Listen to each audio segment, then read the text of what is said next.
Bonjour à tous. Alors, une vidéo pour expliquer l'expérience papillon. Déjà, je vais vous présenter ce cadre de beauté dans lequel je suis, dans lequel je viens de faire un rituel à la terre.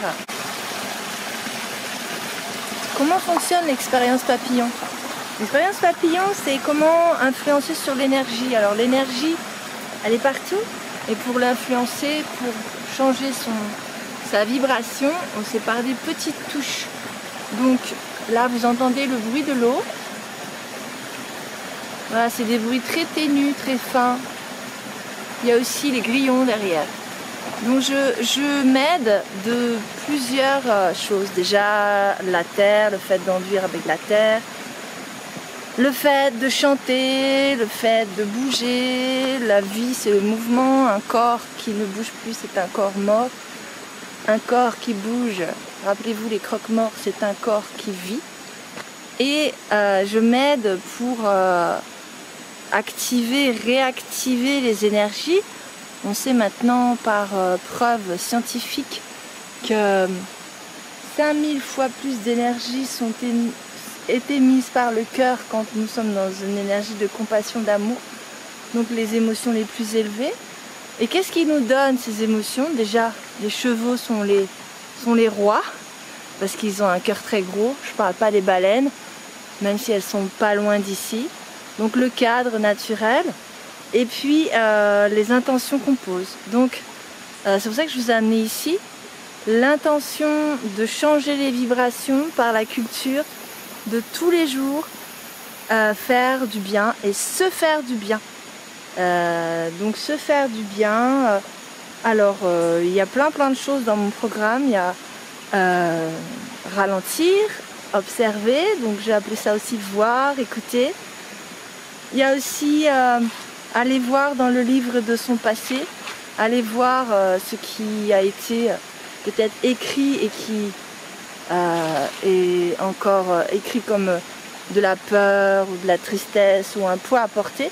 Et puis aller le délier, le transformer par le mouvement. C'est pour ça que je propose un travail autour de la danse, accompagné avec Compadre, un cheval mâle, et Frida, une jument femelle qui n'est pas là. Et j'ai aussi mon chien qui est avec moi, chien d'amour, Milan. Et donc on va dans le livre de sa propre histoire.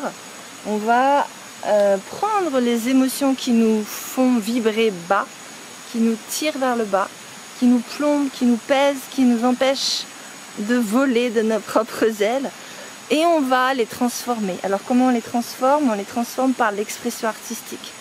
On les transforme par une bombe d'amour, par une bombe de vibrations, de sons. C'est pour ça que je vous ai fait écouter la rivière. Voilà, je pense que vous comprenez. L'expérience papillon, vous savez, c'est aussi un clin d'œil à l'énergie et à la théorie du chaos. La théorie du chaos, un battement d'ailes de papillon peut créer un typhon à l'autre bout de la planète. Et donc, comment je contribue? Alors moi je me suis déjà positionnée, mais quand on vient me trouver, je contribue à faire que le monde va mieux. Voilà, donc l'expérience papillon, c'est depuis, je dirais, pour résumer, depuis le cœur, accompagné par la fréquence et la cohérence cardiaque du cheval, ou pas. Comment depuis le cœur, j'irradie mon cœur et mon corps de vibrations. Comment de ces vibrations, je viens rencontrer ce qui est figé et ce qui est traumatique, et comment je viens le transformer, le transmuter, et comment je fais le choix après pour moi-même. Il y a aussi peut-être le choix de continuer avec ça parce que c'est trop dur, ou c'est le moment de le libérer, de le changer, de le réorienter, d'en faire du carburant pour autre chose, d'en faire une nouvelle création, de devenir artiste, que sais-je. Et là je vais finir avec Compadre, qui lui transforme. C'est quand même le plus beau compagnon des humains. Il transforme l'herbe des bords de route par rapport à cette expérience papillon. en carburant, c'est-à-dire qu'au moment où nous nous arrêtons, eh bien, lui, il fait le plein. Je vous souhaite de faire le plein, de vous ressourcer, et puis je vous retrouve bientôt avec beaucoup d'amour.